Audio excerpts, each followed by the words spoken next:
వి gold trusted gold buyers తాకట్టులో ఉన్న బంగారాన్ని విడిపించి ఈ రోజు ఉన్న మార్కెట్ ధరకే కొనబడును. మరిన్ని వివరాలకు సంప్రదించండి 7710 ఇటీవల కాలంలో ప్రిజం పబ్ అని ఒక హల్చల్గా మారింది.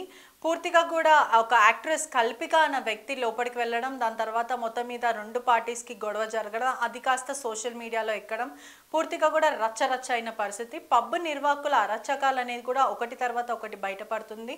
మొన్నటికి మొన్న బేబీలోన్ అనే పబ్లో కూడా ఇద్దరు మహిళలు వెళ్ళారు. మదర్ అండ్ డాటర్ వెళ్ళిన తర్వాత కూడా బిల్లు విషయంలో అధికంగా డబ్బులు కట్టమని కూడా వేధించారు. ఆ తర్వాత బిల్లు ఎక్కువ వేసిన తర్వాత మేము ఎందుకు వేసామని ప్రశ్నిస్తే పూర్తిగా లైట్స్ అన్ని కూడా ఆఫ్ చేసి మా మీద లైంగిక దాడికి పాల్పడ్డారంటూ కూడా ఆ మహిళలు చెప్పుకొచ్చారు. అసలు పబ్ నిర్వాహకుల పరిస్థితి ఏంటి, ఎందుకని ఇట్లా అరాచకాలకు పాల్పడుతున్నారు, దోపిడి దొంగల కన్నా దారుణంగా అయ్యారని చెప్పొచ్చు. మొత్తం మీద కూడా ప్రస్తుతం హైదరాబాద్లో హాట్ టాపిక్ గా మారింది. మనతో పాటు కృష్ణకుమార్ గారు ఉన్నారు. నమస్తే మేడం, సోషల్ యాక్టివిస్ట్. ఈ ఘటనని ఎలా చూడాలంటే, ఇది అంతా ఎలా అనలైజ్ చేయాలంటే, తరచూ పబ్బులో ఏదో గొడవలు జరుగుతాయి. అంటే ఇప్పుడనే కాదు, గత కొన్ని ఏళ్ల నుంచి చూసుకుంటే కూడా తరచూ ఏదో ఒక గొడవలు జరుగుతూ ఉంటాయి. కానీ ఇప్పుడు మహిళల మీద దాడులు జరుగుతున్నాయి. పర్టికులర్గా గతంలో ఒక పబ్లో కూడా మహిళ మీద లైంగిక వేధింపులు అనేక సార్లు వచ్చింది. ఈ ఘటనలో ఎలా చూడాలి? ఇప్పుడు పబ్ అన్న తర్వాత అక్కడేం భజనలు చేయడానికి వెళ్ళరు, తాగుతానికే వెళ్తారు. కొంతమంది తాగకపోయినా కానీ తాగే వాళ్ళని చూడడానికి వెళ్ళేవాళ్ళు కొంతమంది ఉంటారు. సరే, ఎనీవే ఒక ఎంటర్టైన్మెంట్ కోసం వెళ్తారు, ఫైనల్లీ ఒక హ్యాపెనింగ్ కోసం వెళ్తారు. సరే, ఈ వెళ్తున్న పరిస్థితుల్లో ఎంత తాగుబోతులకైనా రైట్స్ ఉంటాయి. ఆ రైట్స్ని వీళ్ళు ఎలాగో మా దగ్గరకు వచ్చారు కాబట్టి వీళ్ళు మేము ఏం చేసినా వాళ్ళు ఏమీ చేయలేరు అనే ఒక ఉద్దేశంతో ఒక దౌర్జన్యం చేయడానికి వాళ్ళు అసలు భయపడట్లా. మామూలుగా వేరే ఇంకెక్కడైనా సరే ఆతిథ్య రంగంలో ఉన్నవాళ్ళు, అంటే సర్వీస్ ప్రొవైడ్ చేసేవాళ్ళు కస్టమర్ని ప్లీజ్ చేయడానికి ట్రై చేస్తారు. ఇప్పుడు ఒక నగల దుకాణానికి వెళ్ళాం, వాళ్ళు దురుసుగా ఉంటారా? ఏదైనా ఒక హోటల్కి వెళ్ళాం తిండి తినడానికి, వాళ్ళు దురుసుగా ప్రవర్తిస్తారా? ప్రవర్తించరు. కన్విన్స్ చేయడానికి ట్రై చేస్తారు. బట్టల దుకాణానికి వెళ్ళాం, కన్విన్స్ చేయడానికి ట్రై చేస్తారు. దాదాపు ఒక్కొక్కళ్ళు 70-80 చీరలు తీసిన తర్వాత కూడా చీర కొనకపోయినా కానీ అదే చిరునవ్వుతో పంపిస్తారు, మనసులో ఎంత తిట్టుకున్నా. అంటే దీని అర్థం ఏంటి? ఎవరైతే సర్వీస్ ఇచ్చే పరిస్థితిలో పొజిషన్లో ఉంటారో వాళ్ళు కాస్తంత వచ్చిన కస్టమర్ని కష్టపెట్టకుండా ఇంకొకసారి వచ్చేలాగా ప్రసన్నం చేసుకుని మరీ పంపిస్తారు. కానీ పబ్బులు మట్టుకు దీనికి చాలా విరుద్ధంగా ఉంటున్నాయి. ఎక్కడికి పోతారు, వీళ్ళకు ఉన్నది ఎంటర్టైన్మెంటు, వీళ్ళు జేబులు గుల్ల చేసుకోవడానికే వస్తారు. ఇప్పుడు పైగా ఇంకొకటి ఏంటంటే, తాగుబోతుల మాటలు ఎవరు నమ్మరు కూడా. ఇది ఒక దురదృష్టం. ఇప్పుడు తాగినవాడు నిజం చెప్పినా తాగి మాట్లాడాడు అంటారు.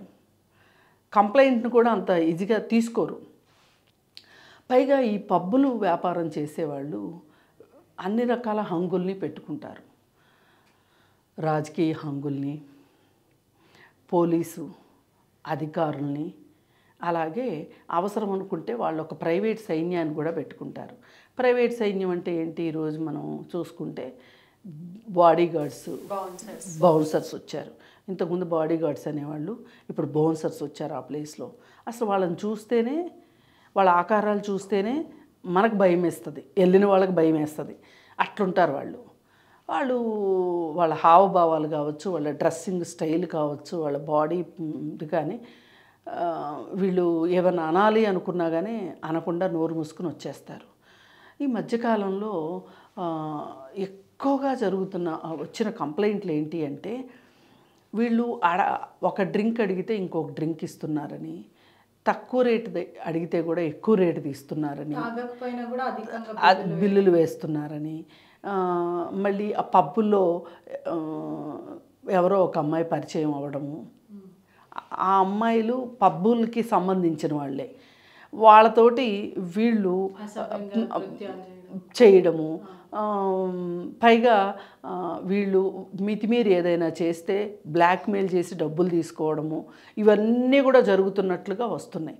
కాకపోతే ఎవరు ఎందుకు మాట్లాడరు ఈ విషయానికి అంటే పబ్బులకు వెళ్ళేవాళ్ళన్నా తాగేవాళ్ళన్నా. అంటే ఇది మరీ కొత్త రకం దందా, ఎందుకంటే గతంలో డ్రగ్స్ కానీ ఇవన్నీ బయటకు వచ్చాయి, ఇప్పుడు బిల్లుల మీద అధికంగా డబ్బులు వేస్తున్నారు. అదే ఇవన్నీ అసలు అక్కడ ఆ పబ్లోనే ఒక అమ్మాయి పరిచయం అవుతుంది. ఆ పరిచయమైన అమ్మాయి ఆమె అతన్ని ఫ్లర్ట్ చేస్తుందా, అతను ఆమెను ఫ్లర్ట్ చేస్తున్నారో తెలియదు. కానీ ఆ తర్వాత ఫైనల్కి జరిగేది ఏంటంటే వీడి జేబు ఖాళీ అవుతుంది. ఇది ఎక్కడ చెప్పుకోలేడు. ఈ మధ్య ఒకళ్ళిద్దరూ బయటకు వచ్చి చెప్పుకున్నారు. చెప్పుకుంటే కేసులు అయినాయి. అంటే ఇలా జరిగిన ఇప్పుడు ఈ కల్పిక విషయం జరిగిన, బాబిలాను పబ్లో జరిగిన, ఎక్కడ జరిగినా సరే ఇక్కడ జెంట్స్తో వ్యవహరించే తీరు ఒకలా ఉంటుంది, లేడీస్తో వ్యవహరించే తీరు ఒకలా ఉంటుంది. ఈ వెళ్ళిన లేడీస్ పక్కన ఉన్న జెంట్స్ కాస్త పవర్ఫుల్గా ఉంటే వాళ్ళతో వ్యవహారం చేసే తీరు వేరుగా ఉంటుంది. ఇప్పుడు కల్పిక పక్కన ఎవరు వెళ్ళారు, ఒక హ్యాండిక్యాప్డ్ పర్సన్ వెళ్ళారు. అతన్ని ఎంత హ్యూమిలేట్ చేశారు, ఎంత రెచ్చగొట్టాలని చూశారు, ఈ అమ్మాయిని ఎంత రెచ్చగొట్టాలని చూశారు అనేది కల్పిక చెప్తా ఉంది.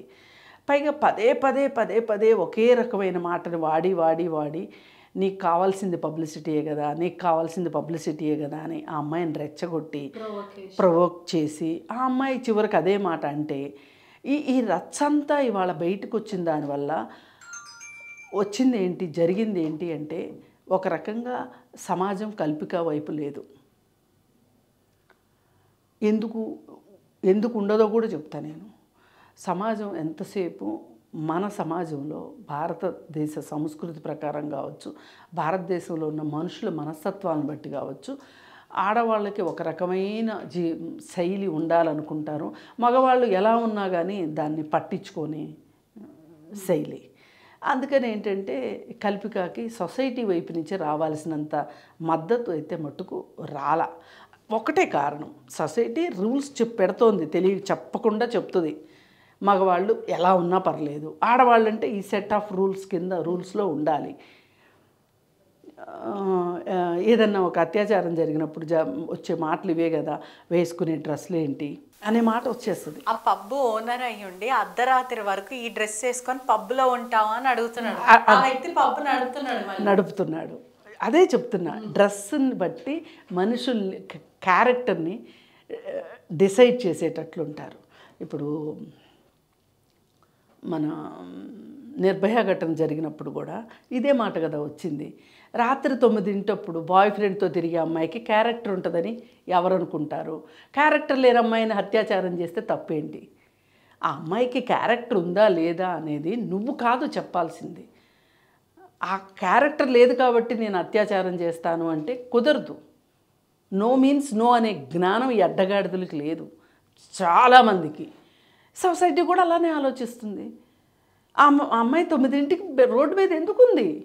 ఈ మాట సాక్షాత్తు సుప్రీంకోర్టులో ఒక లాయర్ మాట్లాడితే దానికి ఖండన లేదు, దాన్ని వ్యతిరేకించిన వాళ్ళు లేరు. ఏదో ఆడవాళ్ళు ఇదేంటి ఎలా మాట్లాడతాడు అంటాం. కానీ దీనికి రావాల్సిన ఖండన ఎక్కడి నుంచి రావాలి? మొత్తం సమాజం నుంచి రావాలి. ఒక లాయర్ అయ్యుండి నా కూతుర్నైతే నేను కాల్ చేస్తాను, పెట్రోల్ పోసి తగలబెడతాను, నీకెవడిచ్చాడా రైటు? నీ కూతుర్ని తగలబెట్టింది అంటే రాత్రిపూట 9 సినిమాకి వెళ్తే తప్ప? సరే 9 వెళ్ళొద్దు, 8 వెళ్ళొచ్చా? సరే 8 కాదు 7 వెళ్ళొచ్చా? పగలు జరిగిన అత్యాచారాల సంగతి ఏంటి? పగలు జరిగిన దాని సంగతి ఏంటి? అందుకని అసలు అత్యాచారాలు జరుగుతుంది మగవాళ్ళ వల్ల. వాళ్ళ నెలల్లో పెట్టండి. అసలు మగపిల్లాడు నీకేంటి పని రోడ్డు మీద అనే మాట ఎందుకు రాదు? సరే ఎల్లోడు వెళ్ళినట్టు బుద్ధిగా ఇంటికి రాక దారిలో ఒక అమ్మాయి కనిపించింది కదా అని చెప్పి అత్యాచారం చేస్తావని ఎందుకు మాట్లాడరు? అంటే నేను మనుషుల సైకాలజీ, మనస్తత్వం గురించి చెప్తున్నా. అందుకు ఎగ్జాంపుల్ కోసం చెప్తున్నా. మన దగ్గర ఉన్న జెండర్ సెన్సిటివిటీ లేదు, జెండర్ ఈక్వాలిటీ లేదు, జెండర్ గ్యాప్ ఎక్కువగా ఉంది. ఆ రెండు లేవు కాబట్టి గ్యాప్ ఎక్కువగా ఉంది. సరే ఇప్పుడు వచ్చేసేసి ఏమంటారంటే అమ్మ సోషల్ యాక్టివిస్టు తాగే అమ్మాయి గురించి మీరు సపోర్ట్ చేస్తారు. అరే పబ్కి వెళ్ళింది అంటే తాగినట్టే లెక్క వాళ్ళ దృష్టిలో, ఆ డ్రెస్ వేసుకుంది అంటే తాగినట్టే లెక్క వీళ్ళ దృష్టిలో. ఆమె వైపును కూడా మాట్లాడుతున్నావా నువ్వు అని నన్ను కింద కామెంట్స్లో క్వశ్చన్ చేస్తున్నారు. నా ఉద్దేశం ఇక్కడ పబ్కి వెళ్ళింది కాబట్టి ఆమెకి రైట్స్ లేవు అని, పబ్కి వెళ్ళింది కాబట్టి ఆమెకి క్యారెక్టర్ లేదని, కానీ ఒకవేళ క్యారెక్టర్ లేకపోతే కూడా మాట్లాడే హక్కు మీకు లేదు అని చెప్పదలుచుకున్నాను. నా ఉద్దేశం అది ఇక్కడ. ఇప్పుడు మాకు ఈక్వల్ రైట్స్ అంటే పబ్కి వెళ్ళడానికి మాకు ఈక్వల్ రైట్స్ గురించి మేము ఏ రోజు అడగలేదు. అసలు మేమేం చెప్తున్నాము అంటే ఈ పబ్బులు, ఈ తాగుళ్ళు, ఈ పేకాట్లు, ఈ అమ్యూజ్మెంట్ పార్కులు ఇవన్నీ కుటుంబ జీవితాన్ని నాశనం చేస్తున్నాయి, మహిళల పట్ల హింసను ఇంకెక్కువ పెంచుతున్నాయి. అసలు ఇవి వద్దు అని చెప్తున్నాం మేము. కానీ ఉన్నాయి కాబట్టి ఉన్న దాంట్లో కల్పిక వెళ్ళింది మాకు మహిళ కాబట్టి ఆమెకు అన్యాయం జరిగింది అనే దాని గురించి మాట్లాడుతున్నాం. ఇక్కడ ఈక్వల్ రైట్స్ అంటే ఒక కేక్ కోసం మాత్రమే ఈ రక్కస్ క్రియేట్ చేసింది, కేవలం సెలబ్రిటీగా ఆల్రెడీ ఉంది, బిగ్ బాస్ ఫేమ్ కోసమే ఇదంతా చేస్తుందని కూడా ఇప్పుడు కమెంట్స్ మీరు చూస్తూ ఉంటారు, అంతా కూడా ప్రొపగండా జరుగుతుంది. అవునండి, ఆమె ఎందుకన్నా చేయొచ్చు.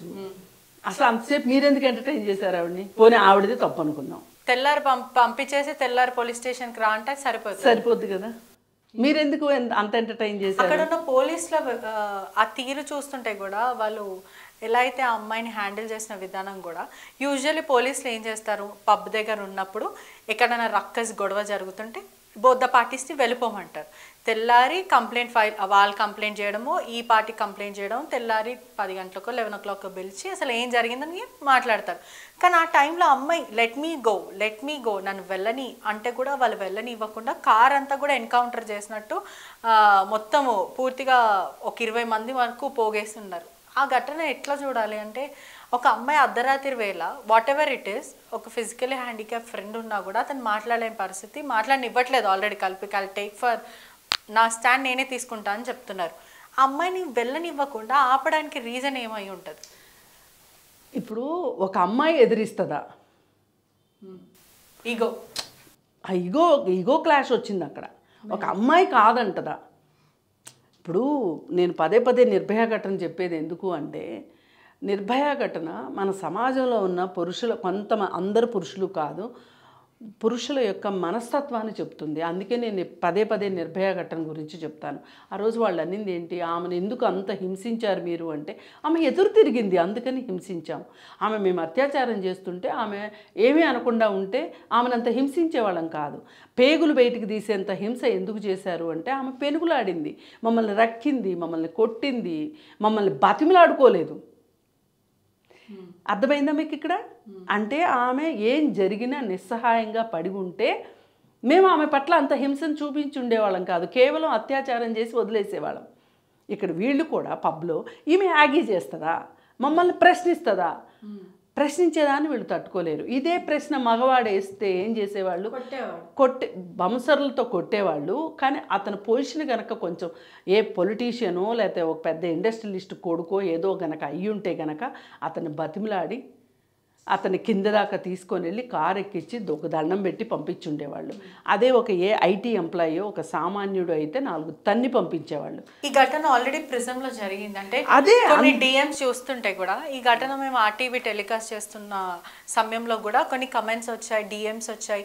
నేను అర్ధరాత్రి వెళ్ళాను, వెళ్ళినాక బిల్లు విషయంలో ఏదో గొడవ వస్తే మమ్మల్ని వాళ్ళు కొట్టారంటూ కూడా చెప్పారు. అంటే ఎందుకు వీళ్ళు అట్లా మేనేజ్మెంట్ అంతా కూడా కస్టమర్ దేవుడి కింద చూసుకుంటారు యాక్చువల్లీ, కానీ ఇట్లాంటివి ఏం లేదు వాళ్ళకి. అదే నేను చెప్తున్నా, వాళ్ళకి అసలు అలా వీళ్ళు ఎక్కడికి పోతారు రాక.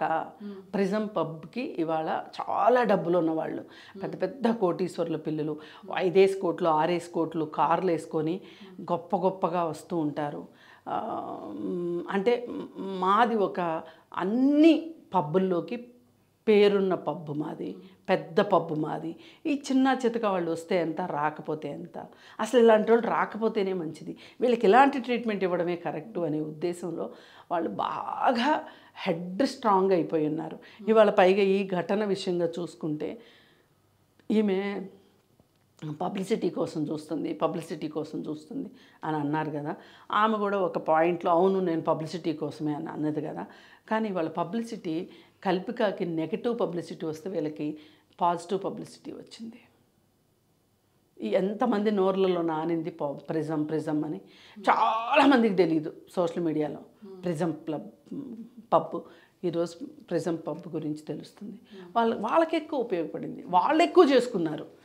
దీన్ని ఎక్కడికక్కడ సర్దుకోకుండా దీన్ని లాగి ఒక పెద్ద పంచాయతీ కింద అమ్మాయి కూడా అడిగింది ఏంటంటే, మీరు నన్ను అబ్యూజ్ చేశారు, లిటరలీ హ్యూమిలేట్ చేశారు, నా డ్రెస్ని కూడా నా మదర్ని కూడా తిట్టారు, మీరు జస్ట్ సేమ్ అన్ అపాలజీ, ఒక సారీ చెప్పమని అడిగింది. వీళ్ళు ఆ సారీ ఎందుకు చెప్తామని కూడా ఇప్పటికే ఆ పబ్ ఓనర్ కానీ ఆ వ్యవస్థ కానీ ఇప్పటికే స్టోరీస్ పెడుతున్నారు. మరి ఇన్స్టాగ్రామ్లో స్టోరీస్ పెట్టి మేము సారీ చెప్పము. అదేమంటే ఏమంటారు, మేము బూతులు తిట్టాము, డైరెక్ట్గా మీ అమ్మని తిట్టామా అంటారు. అసలు మనకున్న బూతులన్నీ కూడా తల్లిని ఉద్దేశించే ఉంటాయి, ఒక స్త్రీని ఉద్దేశించే ఉంటాయి. మీ అమ్మ, మీ చెల్లి, మీ అక్క, అంతేగాని మీ నాన్న, మీ అన్న అనేది ఉండదు ఎక్కడ. అన్ని స్త్రీల మీదే ఉంటాయి. అవన్నీ వాడారు. అవన్నీ వాడితే ఆమెకు కోపం వచ్చింది. నా మీద నన్ను బూతులు మాట్లాడారు కాబట్టి నాకు సారీ చెప్పండి అని అడిగింది.